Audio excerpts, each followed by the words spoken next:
आदरणीय मेरे प्रिय दोस्तों और भक्तों, आपके समक्ष भक्त कबीर जी की सुन्नत का वृतांत आपके समक्ष रख रहा हूँ।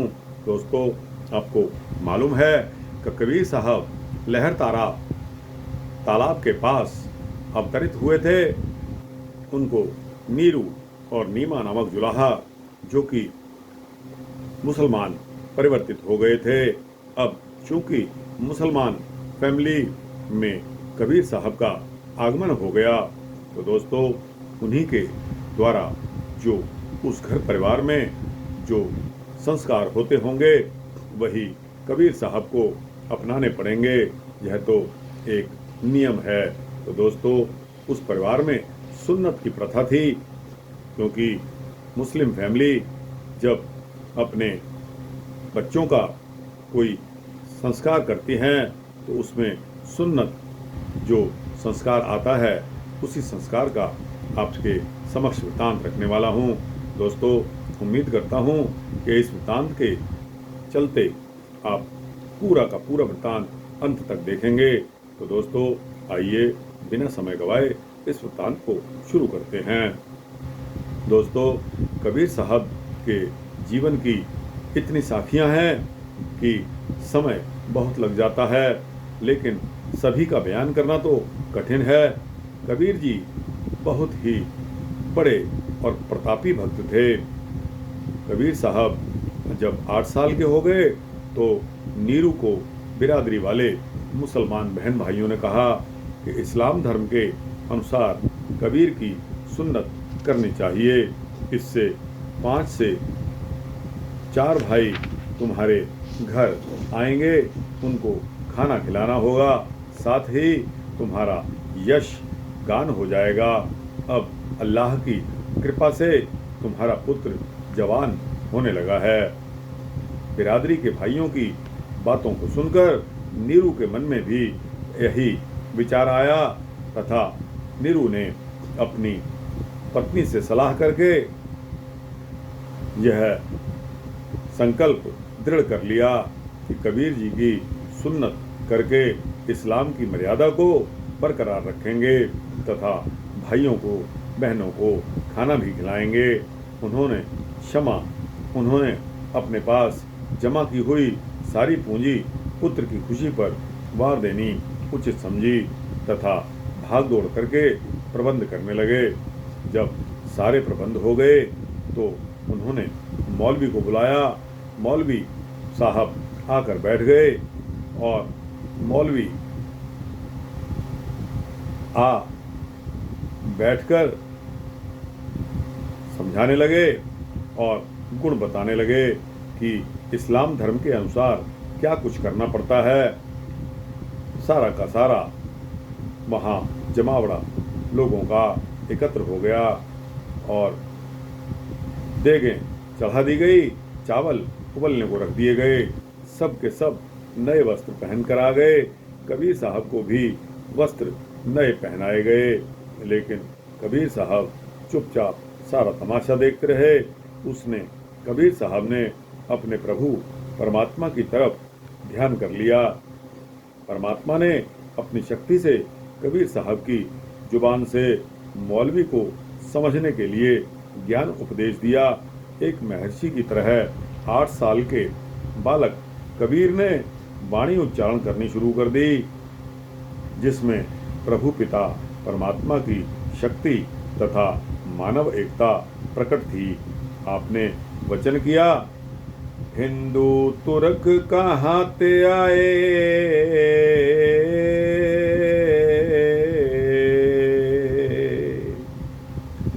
हिंदू तुर्क कहाँ ते आए, किन एह राह चलाई, दिल में सोच विचार कवा दे, भिसत दोजक किन पाई, हिंदू तुर्क कहाँ ते आए,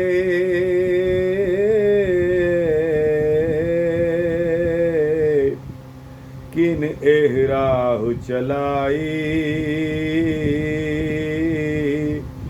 दिल में है सोच विचार कवा दे, भिसत दो जग किन पाई। काजी तै कवन कतेब बखानी, काजी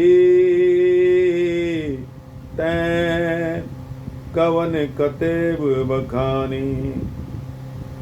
पढ़त सुनत ऐसे सब मारे, किन्हू खबर न जानी। पढ़त सुनत ऐसे सब मारे, किन्हू खबर न जानी। रहाओ सकत सनेहु कर सुन्नत करिए, मैं न बदऊगा भाई। सकत स्नेह कर सुन्नत करिए, मैं न बदऊंगा भाई। जौरे खुदाए मोह तुरक करेगा, आपन ही कट जाई। जोरे खुदाए मोह तुरक करेगा, आपन ही कट जाई। सुन्नत करिए तुरक जे होएगा,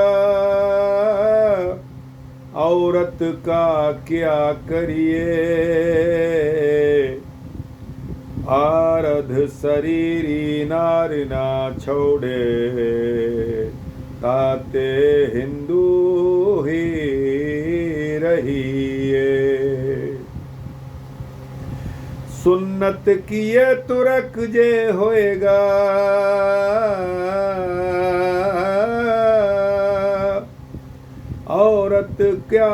औरत का क्या करिए।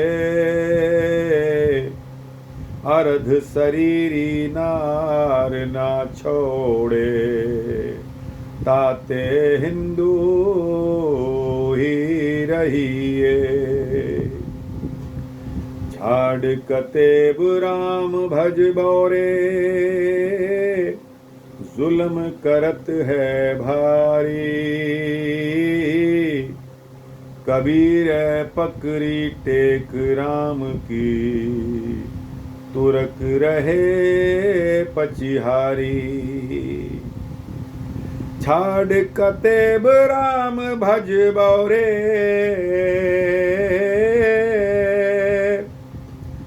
जुल्म करत है भारी।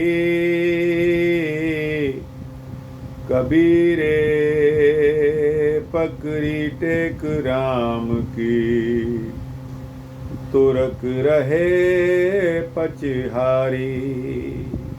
दोस्तों और भक्तों, यह आशा कबीर जी की वाणी है, जो कि गुरु ग्रंथ साहब के पन्ना नंबर 477 पर आई है। तो दोस्तों, यह कबीर साहब की वाणी स्पष्ट कर देती है कि सुन्नत का क्या अर्थ है, असली सुन्नत क्या होती है। दोस्तों, यह जग दिखाओ सुन्नत उनको पसंद नहीं आई। भक्त कबीर जी ने मौलवी या काजी को संबोधित करके फरमाया कि हे काजी साहब, आप आम तौर पर अंधेरे में जा रहे हैं। कभी यह ख्याल किया है कि हिंदू या तुर्क यानी कि मुसलमान कहाँ से आए हैं? भाव यह है कि हजरत मोहम्मद साहब तो 6ठी सदी में हुए, ईसा जी 1ली सदी में, तथा इसी तरह शेष धर्म बने। परंतु इंसान तो लाखों सालों से अस्तित्व में आया हुआ है। किसने पहले मत चलाया? कौन नरक को जाता है तथा कौन स्वर्ग को जाता है? हे काजी, यदि परमात्मा को मंजूर होता कि मैं मुसलमान होता तो पहले ही सुन्नत हो जाती। आपकी बात माने तो सुन्नत करने से मुसलमान हो जाते हैं। तो स्त्री अर्ध शरीर अर्थात जीवन का आधा हिस्सा है।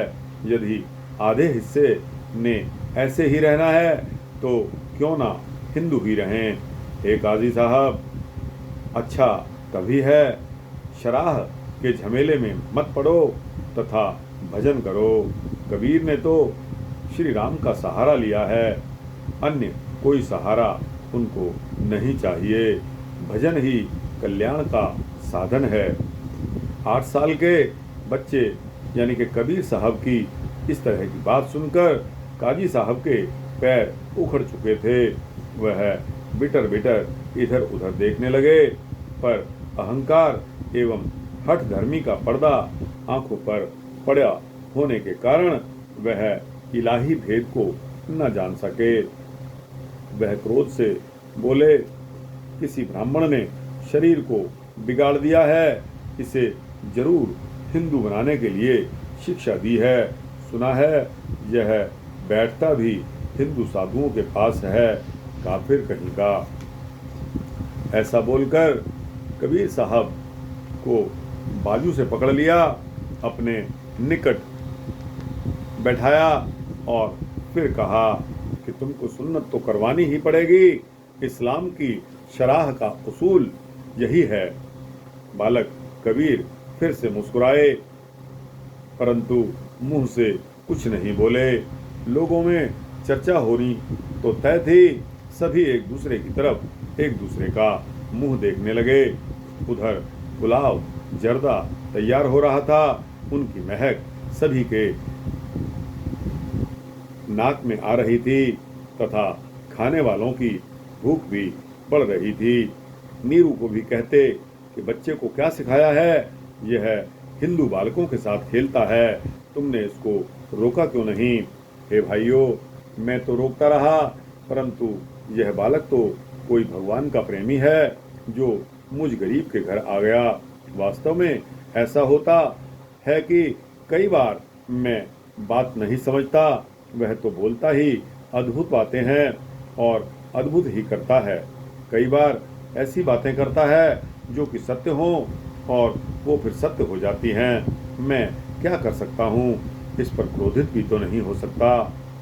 बिरादरी के मुखियों ने आगे आकर काजी साहब को कहा कि देखो मियाँ, जबरदस्ती पकड़कर इसकी सुन्नत कर दो। आम बच्चे रोते बिलखते ही तो सुन्नत कराते हैं। बच्चों की तरफ हमें नहीं ध्यान देना चाहिए। आप किसी बात की चिंता ना करें। काजी ने जब इस प्रकार की बात सुनी तो गुस्से में वह भी आ गया, क्योंकि उस समय इस्लाम ही राजधर्म था और बादशाह का हुक्म चलता था। गरीब की तो कोई सुनता ही नहीं था। काजी जरा और आगे हुआ, उसने कबीर साहब की बाजू को पकड़ा और फिर से डांट कर कहा कि सुन्नत तो तेरी करनी ही पड़ेगी। भक्तों की लाज दोस्तों भगवान स्वयं रखता आया है। भगवान ने कुछ ऐसी माया जाल रचाई कि जिसको देखकर सभी लोग कबीर को भगवान भक्त मानकर रह गए। भगवान की माया ऐसी थी कि भगवान ने जैसे स्वयं प्रकट होकर कबीर को गंगा किनारे भेज दिया हो तथा उसकी छाया को वहीं रहने दिया हो। काजी क्रोध से लाल पीला होता रहा तथा कबीर साहब की छाया मुस्कुराती रही। काजी यह सोचता रहा कि मासूम कबीर उसका मजाक उड़ा रहा है। वास्तव में कबीर उस समय गंगा के किनारे जाकर खेलने लग पड़ा था और राम की मस्ती में वह मस्त था। काजी बड़े क्रोध से जब कबीर को थप्पड़ मारने लगा तो उसका हाथ खाली चला गया। वहां कुछ भी नहीं था, छाया लुप्त हो गई। काजी ने अपनी आंखों को मला और दोबारा देखा तो पता लगा कि कबीर तो वहां था ही नहीं, परंतु दूसरे लोगों को तो कबीर की छाया दिखाई दे रही थी।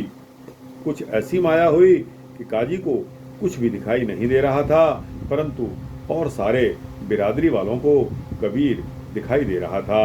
काजी ने शोर मचा दिया और कहने लगा कि इसको पकड़ो, कबीर कहाँ भाग गया, बड़ा ही शरारती बालक है। ऐसा सुनकर वहां पर मौजूद लोग हंसते रहे। उनमें से एक ने ऊंची आवाज में कहा कि वाह काजी साहब, कबीर आपके पास बैठा है, चिंता क्यों करते हो? काजी साहब अंधे तो नहीं हो गए? दूसरे ने कहा। तीसरा बोला कि पागल तो नहीं हो गए। चौथे ने आवाज दी कि नया काजी बुलाओ। ऐसी कई तरह की आवाजें आनी स्वाभाविक थी। हे भक्तजनों, भक्त की लाज स्वयं परमपिता परमात्मा रखता है। सभी जुलाहे काजी के विरुद्ध हो गए और वहां पंडाल में शोर सा मच गया। उधर आंधी आ गई। काजी साहब अपने रास्ते को चल दिए तथा लोग खाना खाने वाली चीजों को संभालने लगे। असली कबीर को सबने देखा कि उसके हाथ में एक लकड़ी की लाठी थी। कबीर राम का प्यारा राम धुन गाता हुआ अपने घर की तरफ वापस आ रहा था।